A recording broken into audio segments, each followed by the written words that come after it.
É curioso que Kepler, um pensador tão criativo e original quanto Bruno, tenha expressado numa carta a Galileu seu horror à noção de múltiplos sóis e planetas, espalhados sem hierarquia por um universo infinito. Não que ele fosse avesso aos sonhos, muito pelo contrário.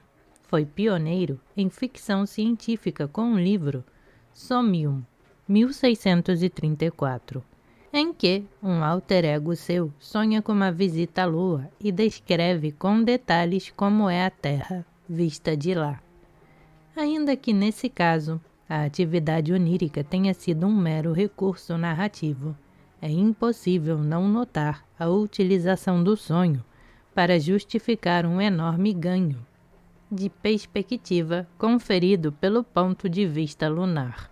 Durante o sono, o cérebro vive o embate entre fidelidade e flexibilidade cognitiva, cujos mecanismos são o fortalecimento e a reestruturação de memórias.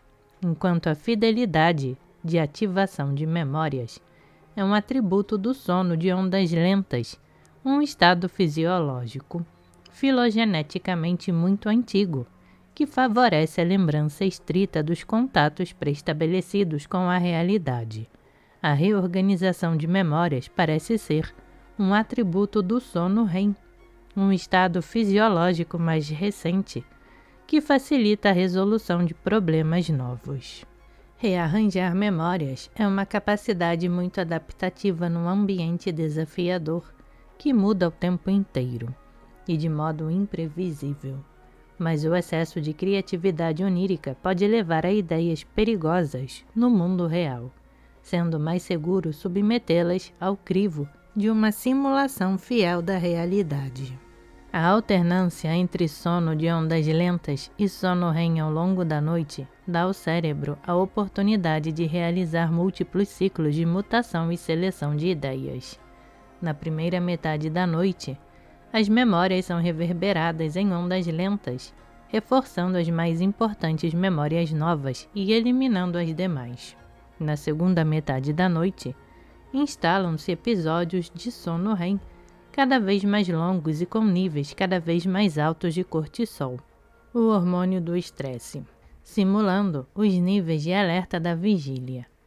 A desativação de regiões frontais do córtex cerebral durante o sono REM diminui a acurácia da tomada de decisões e da execução ordenada de planos, gerando uma descontinuidade na composição lógica da imagética onírica.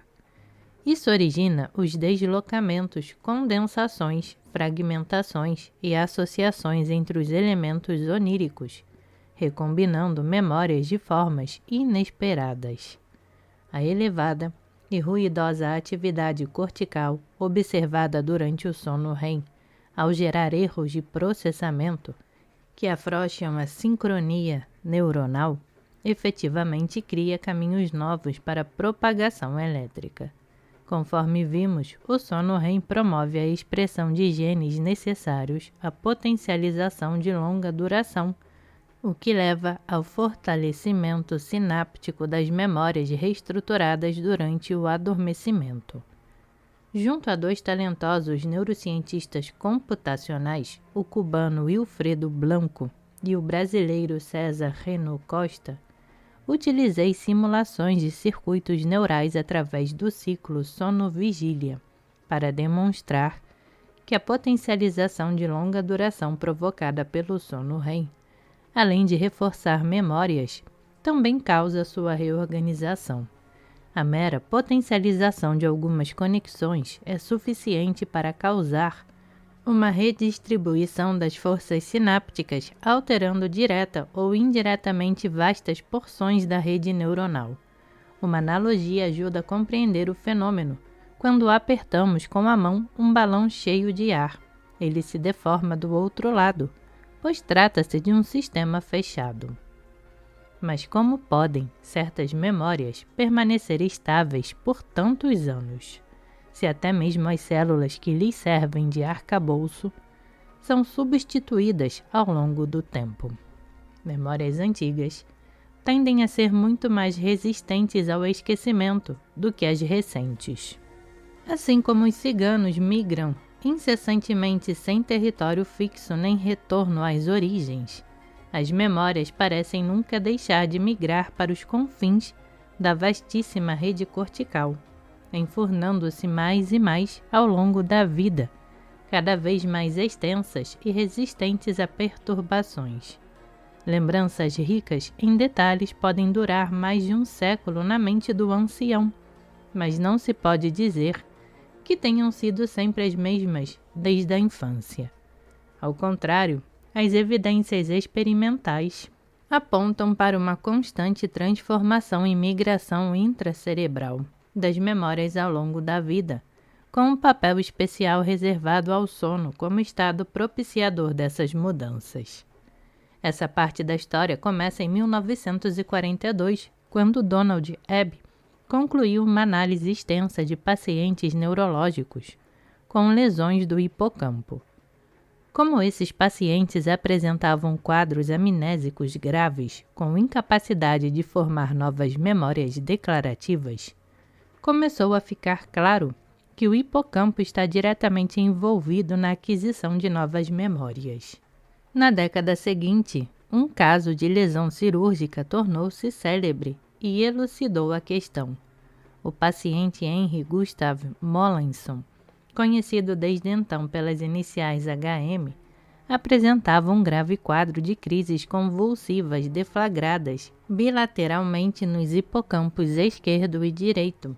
Após a remoção completa desses focos epiléticos, o paciente ficou curado das convulsões, mas passou a apresentar amnésia para memórias declarativas, isto é, memórias que podem ser declaradas verbalmente sobre pessoas, coisas e lugares. HM era capaz de aprender o nome de uma nova pessoa por alguns minutos, mas logo depois o esquecia. Essa amnésia foi completa no sentido anterógrafo, ou seja, após a cirurgia. Entretanto, a amnésia retrógrada, relativa aos fatos que precederam a cirurgia, foi apenas parcial, enquanto os fatos recentes haviam sido completamente esquecidos. As memórias antigas, sobretudo as da infância, ficaram bem preservadas. HM foi intensamente investigado por toda a sua vida pós-cirúrgica e seu quadro clínico não se alterou desde então. O estudo minucioso desse paciente deixou claro que o hipocampo é a porta de entrada para novas memórias declarativas. É ali que se codificam as relações entre os diferentes atributos perceptuais de cada memória, imagens, sons, texturas, cheiros e gostos, característicos de cada objeto representado, todos codificados separadamente no córtex cerebral, mas de início integrados através do hipocampo. Isso explica porque essa região tem papel essencial no mapeamento do espaço que permite a navegação ambiental e na codificação de eventos complexos, como a movimentação e a ação de múltiplos objetos e agentes numa sucessão de cenas. Para que as memórias declarativas durem, é imprescindível ter um hipocampo intacto tanto no momento da aquisição quanto nas horas subsequentes.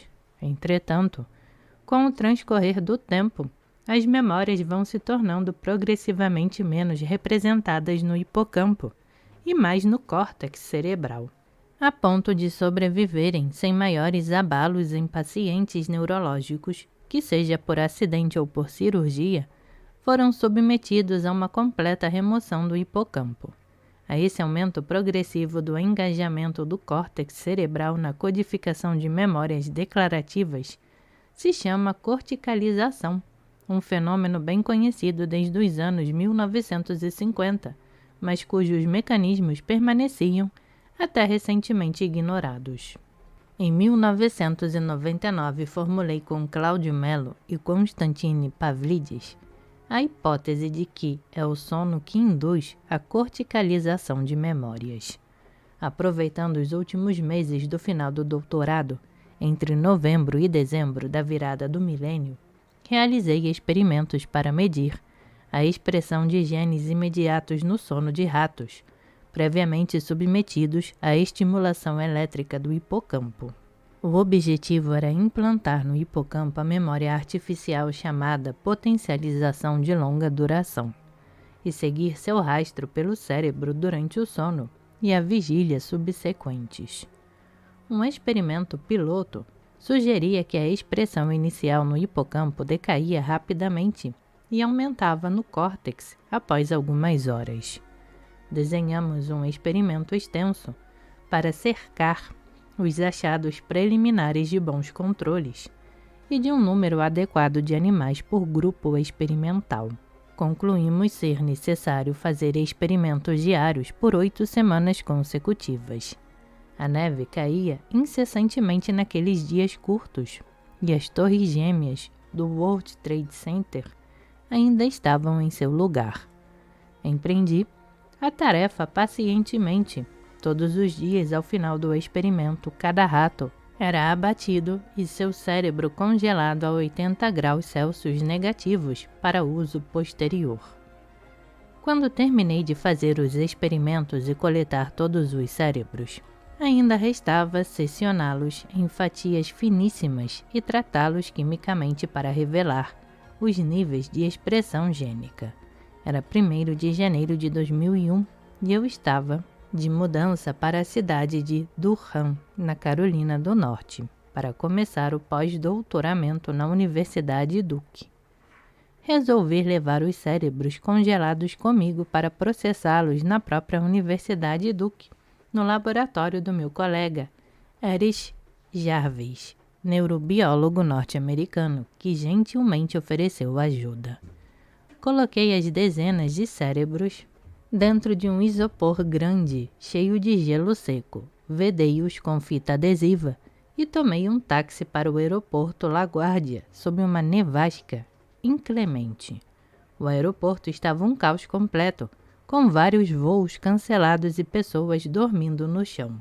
Meu voo foi suspenso, mas houve transferência para outra companhia aérea. Na impossibilidade de levar comigo o isopor, despachei todos os cérebros para a Carolina do Norte. Peguei meu cartão de embarque e torci para dar certo. Não deu. Esperei em vão diante da esteira de malas, até que a última bagagem fosse recolhida. Assim como eu, vários outros passageiros reclamavam do extravio de seus pertences, naquela confusão gelada de início de ano. No balcão da companhia aérea, descobri que o isopor havia sido transferido para outra empresa por causa dos voos cancelados. Prometeram-me que a bagagem seria localizada e chegaria no segundo e último voo da companhia naquela rota, dali a 12 horas. Fui a Durham, comecei a me instalar e após o prazo estipulado voltei ao aeroporto, mas o isopor não veio. Prometeram que no dia seguinte viria e passei a noite com insônia, pensando no gelo seco em sublimação lenta, porém inexorável. No dia seguinte fui o primeiro a chegar no balcão da companhia, mas nada do isopor. A cena trágica se repetiu por 3 longos dias, com 2 deslocamentos diários até o distante aeroporto, e 3 longas noites mal dormidas, dominadas pela imaginação cada vez mais pessimista sobre o estado do gelo seco e dos cérebros dentro do isopor. Pela primeira vez, entendi por que no mundo greco-romano se dizia que a insônia é o sonho com uma ideia fixa. Nem todos os deuses do Olimpo poderiam me ajudar agora, que o desastre era inevitável. Rezei para meus orixás e entreguei o destino dos cérebros ao acaso. Quando, na 4ª manhã, entrei correndo pelo saguão do aeroporto e vi de longe o isopor, cheio de etiquetas dos vários aeroportos por onde tinha passado, imaginei o pior. Desenrolei freneticamente as fitas adesivas e quase caí para trás quando vi o interior. Cérebros perfeitamente preservados sob uma boa camada de gelo seco, ainda intacto. Agradeci efusivamente aos vivos e aos mortos, pela oportunidade de continuar pesquisando aquele material. Os resultados dessa pesquisa revelaram em detalhes um processo de migração de memórias para fora do hipocampo durante o sono REM. Podemos documentar uma sequência de 3 ondas distintas de regulação gênica após a estimulação do hipocampo. A primeira onda começa no próprio hipocampo meia hora depois da estimulação, atinge áreas corticais próximas ao local da estimulação após 3 horas de vigília e termina durante o primeiro episódio de sono de ondas lentas. Uma segunda onda começa durante o sono REM nas regiões corticais próximas do estímulo, se propaga para regiões cerebrais distantes durante a vigília subsequente e é encerrada durante o novo episódio de sono de ondas lentas. Finalmente, uma terceira onda de regulação gênica começa durante o próximo episódio de sono REM em diversas regiões corticais e não sabemos quando, nem onde termina, pois o experimento parou ali. O hipocampo apresentou uma diminuição gradual da expressão gênica da primeira onda até a terceira. As regiões corticais mais longínquas, distantes, várias sinapses do local da estimulação elétrica inicial mostraram um perfil oposto, com um aumento gradual da expressão gênica à medida que as ondas se sucediam. Esses resultados forneceram a primeira evidência experimental de que o sono REM pode participar da transferência de memórias do hipocampo para o córtex cerebral, através de ondas de plasticidade molecular que se aprofundam a cada ciclo de sono. Estudos subsequentes utilizando a exploração de novos objetos em lugar de potencialização de longa duração confirmaram que os efeitos persistem no córtex, mas não no hipocampo. Enquanto as mudanças sinápticas se renovam e propagam corticalmente, no hipocampo as mudanças cessam e as memórias decaem rápido. É importante considerar que o hipocampo tem dimensões bem menores do que o córtex cerebral, com muito menos capacidade de codificar memórias. Durante o sono pós-aprendizado, ativam-se transitoriamente no hipocampo mecanismos de plasticidade que no córtex cerebral são persistentes.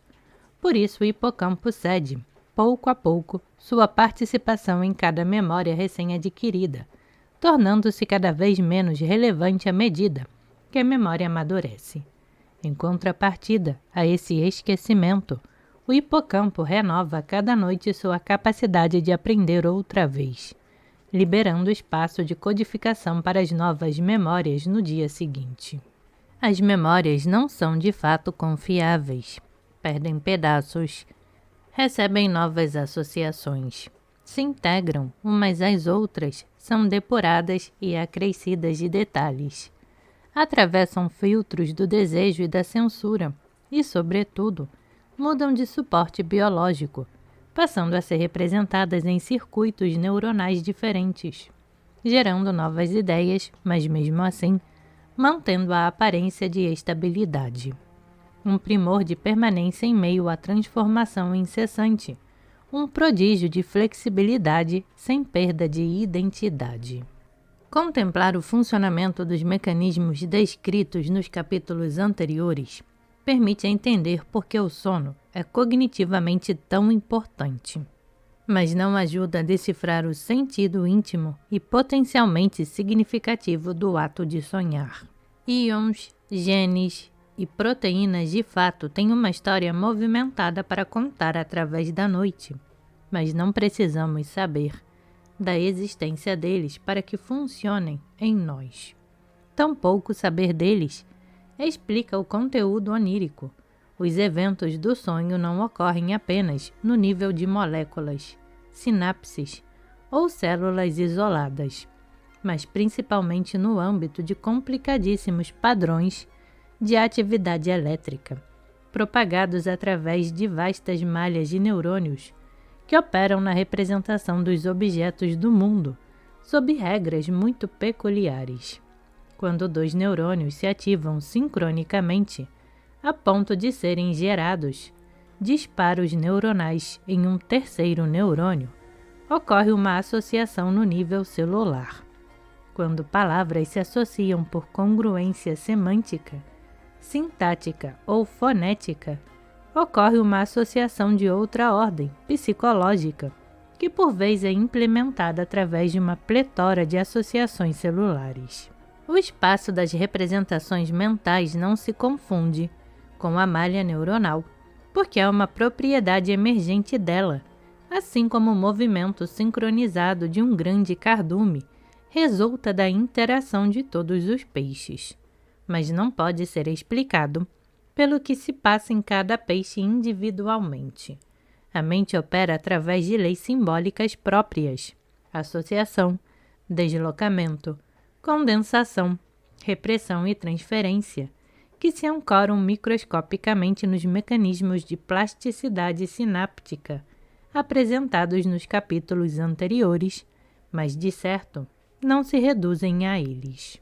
Hoje não resta dúvida de que, para além do papel do sono no processamento de memórias, os sonhos têm significados específicos para os sonhadores.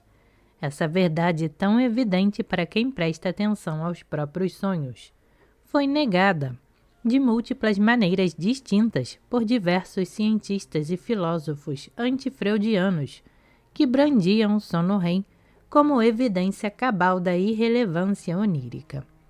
Por que perder tempo investigando relatos subjetivos de alucinações noturnas, quando existe um estado fisiológico mensurável ao alcance de qualquer pesquisador sério e minimamente equipado?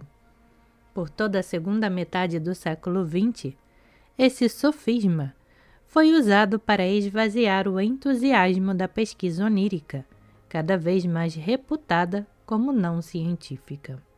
O esvaziamento do sonho se deu em favor da investigação estritamente neurofisiológica das propriedades do sono REM. Como que num passe de mágica ao contrário, todo o mistério milenar dos sonhos deixou de ser problema digno de estudo. Sonhos seriam um assunto para charlatões, cartomantes, sacerdotes, psicanalistas e outros profissionais da metafísica.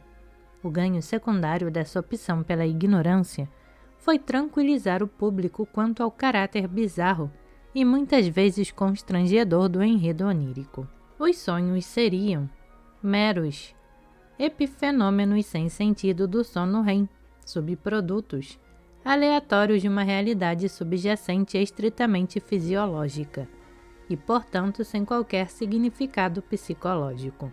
O que aconteceu com o status da relação entre sono REM e sonho é apenas um exemplo particular de um fenômeno mais geral na ciência. No afã de enfrentar uma questão difícil, os cientistas muitas vezes caem no erro de proclamar sua inexistência. Isso acontece até hoje com o problema da consciência, que para muitos psicólogos e filósofos se resolve facilmente, reduzindo a subjetividade da consciência a um conjunto de operações neurais objetivas. Aconteceu também com a geneticista Barbara McClintock, 1902 a 92, que descobriu a transposição de genes estudando a gigantesca variedade de padrões de coloração do milho. McClintock documentou em detalhes a existência de misteriosos saltos genéticos dentro do genoma do milho, com a inserção, deleção e translocação de genes entre cromossomos. Mesmo assim, ela foi completamente desacreditada e parou de publicar seus resultados em 1953. Com o tempo, as pesquisas convergiram para validar a transposição genética em animais, plantas, fungos e bactérias, tornando sua obra assunto obrigatório em qualquer livro-texto de genética. McClintock foi reconhecida em 1983 com o primeiro prêmio Nobel, dado exclusivamente a uma mulher. Mas voltemos à distinção entre sonho e sono REM. Ainda que ingênuo, o argumento da irrelevância de um diante do outro prosperou no campo biomédico e se espalhou amplamente pelo público leigo, através da mídia, isolando as vozes discordantes que se manifestaram insatisfeitas com o empobrecimento da discussão. A posição reducionista se tornou hegemônica e assim se manteve até o final do milênio, quando precisou enfrentar a primeira contestação empírica. A longa espera de quase um século após a interpretação dos sonhos de Freud valeu a pena, pois as novas evidências não poderiam ser mais esclarecedoras. A difícil tarefa de resgatar o sonho como fenômeno psicológico autônomo, expressão individual de processos adaptativos dignos de interesse científico, coube ao neurologista e psicanalista sul-africano Mark Solms, nascido na Namíbia, pós-graduado na Universidade de Witwatersrand, em Johannesburgo, treinado no Institute of Psychoanalysis e com longa experiência de pesquisa na University College London e no Royal London Hospital. Solms maturou por muitos anos uma pergunta excelente: existiriam pessoas incapazes de sonhar, mesmo durante o sono REM? Intrigado e incomodado com o viés ideológico do debate, Solms decidiu testar a hipótese de que sono REM e sonho são fenômenos distintos e, portanto, devem corresponder a diferentes mecanismos cerebrais. Para isso, investigou casos neurológicos em busca de lesões cerebrais que, por azar do destino, fortuitamente pudessem dissociar o sono REM do sonho. Ocorre, entretanto, que as lesões neurológicas típicas não se parecem com as lesões cirúrgicas experimentais feitas em condições controladas de laboratório. São cicatrizes únicas, complexas e particulares, produzidas por acidentes tão idiosincráticos quanto a marca que deixam nos sobreviventes. Buscar um perfil de lesões capazes de abolir o sonho, sem afetar o sono REM, deve ter parecido a Solms tão difícil quanto procurar uma agulha num palheiro. A multiplicidade de particularidades em cada caso há de ter sugerido, a princípio, a inexistência de qualquer ordem ou padrão. Para entender de onde Solms obteve a paciência e a visão panorâmica para gradualmente construir a resposta à sua pergunta, é preciso compreender melhor o personagem. Além de desenvolver interesses acadêmicos e clínicos, Solms é um sonhador ativo no campo da engenharia social.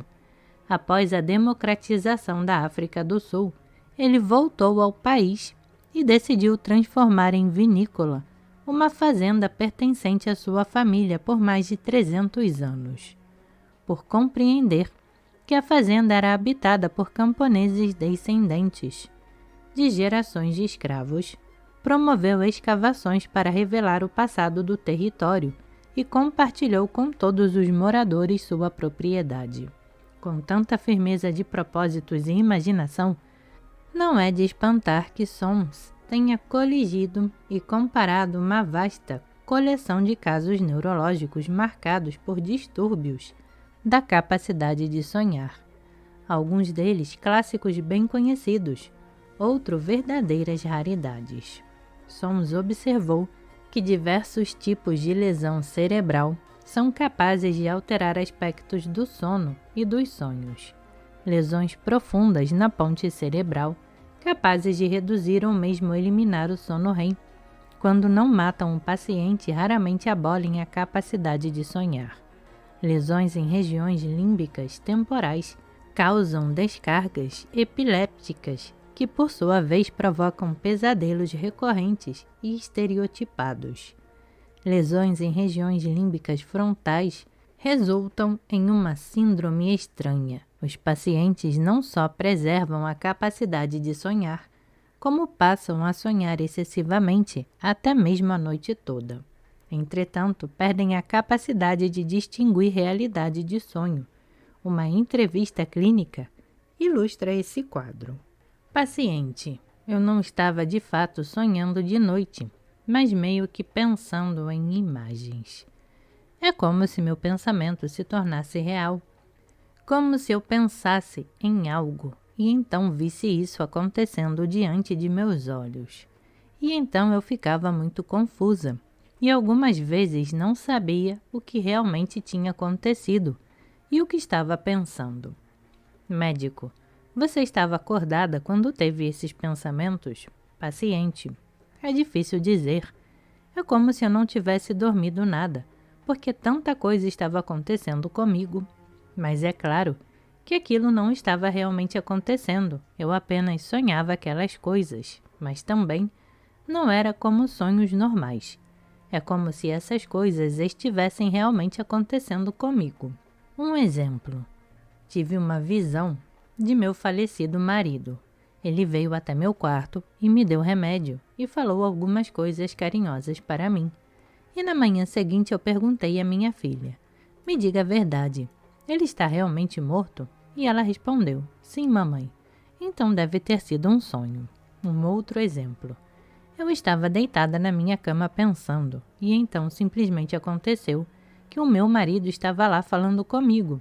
E então eu fui dar banho nas crianças. E de repente abri meus olhos e onde estou? E estava sozinha. Médico, você tinha adormecido? Paciente, acho que não. É como se meus pensamentos se tornassem realidade. Após vários anos de pesquisa, SONS compilou 110 casos de pacientes com sono REM intacto do ponto de vista fisiológico, mas incapazes de relatar sonhos. Os casos incluíam a síndrome de Charcot-Wilbram, caracterizada pela dificuldade de reconhecer objetos e cenas visuais, a gnósia visual e pela perda da capacidade de imaginar ou sonhar imagens visuais. Descrita pioneiramente em pacientes com tromboses por Jean-Martin Charcot em 1883 e por Hermann Willebrand em 1887, essa síndrome está associada a lesões temporo-occipitais e à preservação do sono REM. Esses pacientes não são capazes de relatar pensamentos e imagens, nem mesmo quando despertados no meio de um episódio de sono REM. Neles, o sonho está substituído por um estado de profunda inconsciência. Exames neuropatológicos por tomografia ou histologia revelaram uma descoberta espetacular. Em sua ampla diversidade, as lesões cerebrais dos pacientes se dividiam em dois grandes tipos. O primeiro compreendia a região de junção entre os córtices parietal, temporal e occipital, conhecida por seu envolvimento no processamento visual, auditivo, tátil e semântico. O segundo tipo envolvia axônios ou corpos celulares de neurônios produtores de dopamina, localizados em uma área pequena e profunda do cérebro, a área tegmental ventral, ATV. Os neurônios dopaminérgicos desta área distribuem seus axônios por vastas porções do cérebro e são os principais responsáveis pela sinalização neuroquímica, que permite aos animais evitar a dor e buscar o prazer. Estudos recentes em roedores sugerem que a aquisição, o processamento e a recuperação de memórias importantes para a sobrevivência do animal dependem da interação da AVT com o hipocampo e o córtex pré-frontal. A lesão da ATV, ou de suas projeções axonais, abole completamente o sonho sem afetar o sono REM. Essas lesões também são seguidas por perda de motivação, falta de prazer e redução da intencionalidade na vigília. Isso ocorre porque a AVT é parte essencial do sistema de recompensa e punição do cérebro, uma estrutura cerebral que nos habilita a perseguir objetivos, evitar estímulos aversivos, satisfazer a libido e aprender com as experiências positivas e negativas. Esse sistema efetivamente nos permite ter, satisfazer e frustrar expectativas, sendo crucial para a expressão do instinto que nos faz lutar com todas as forças para sobreviver, mesmo em situações desesperadas. A formação da memória é um processo seletivo em que contingências de recompensa determinam qual memória será mantida e qual será esquecida. O sono desempenha um papel fundamental na manutenção da informação a longo prazo, beneficiando especificamente as memórias associadas à recompensa. A chave para a consolidação da memória durante o sono é a reativação de representações recém-codificadas, o que parece incluir neurônios dopaminérgicos. Para investigar os efeitos cognitivos da ativação do receptor de dopamina durante o sono, a equipe de John Bourne primeiro treinou voluntários de pesquisa a associar imagens visuais diferentes a recompensas grandes ou pequenas. Durante o sono subsequente, os pesquisadores administraram aos voluntários uma substância capaz de ativar o receptor de dopamina. 24 horas depois, os voluntários foram testados para verificar a recuperação das cenas já vistas quando mescladas com cenas novas, uma tarefa que requer hipocampos intactos para ser bem desempenhada. Quando receberam placebo, os participantes demonstraram aprender bem melhor as imagens associadas a grandes recompensas. Entretanto, quando o fármaco ativador do receptor de dopamina foi administrado, não se verificou nenhuma diferença entre as imagens associadas às grandes ou pequenas recompensas, gerando um déficit de aprendizado. Os resultados apoiaram a noção de que a consolidação preferencial das memórias associadas a grandes recompensas envolve uma seletiva ativação dopaminérgica do hipocampo. E assim, a pergunta improvável de Mark Soames acabou sendo respondida. Ao final desse processo, a agulha encontrada, de tão pontiaguda, furou e esvaziou o balão hiperinflado das teorias antifreudianas, que igualavam o sonho ao sono REM. A descoberta da autonomia do sonho em relação ao sono REM, a despeito do papel da dopamina na gênese de ambos, completou o longo percurso de uma hipótese intuída no final do século XIX, mas sem solução possível naquele momento em que os mecanismos químicos e anatômicos ainda eram completamente ignorados. A proposição freudiana de que o desejo é o motor do sonho é muito mais factual do que seus críticos admitem. A aparência poética provavelmente contribuiu para mascarar a precisão cirúrgica da hipótese, pois foram necessários 100 anos de acúmulo de conhecimento sobre os mecanismos neurais da motivação até que a frase fizesse sentido biológico. O que a arguta observação clínica de Freud revelou, apenas pela análise dos comportamentos e memórias exteriorizadas por seus pacientes, foi a provável existência dos mecanismos que Soames, afinal, identificou. Sonho é desejo, porque ambos são dopamina. Essa conclusão tem relação com o fato de que a dopamina é essencial para a própria ocorrência do sono REM, como vimos anteriormente. O envolvimento do sistema dopaminérgico de recompensa e punição na gênese do sonho representa uma refutação solene ao ataque de Karl Popper a Freud. Definitivamente a teoria psicanalítica é testável. A partir dos achados empíricos de Soames, perderam fôlego diversos argumentos antifreudianos, repetidos ao longo do século XX, como bordões com verniz científico. Já não é mais possível, por exemplo, trivializar o significado rico e intrigante dos sonhos como inútil subproduto do sono REM. Tampouco é possível seguir, aceitando que o sonho represente um encadeamento aleatório de imagens.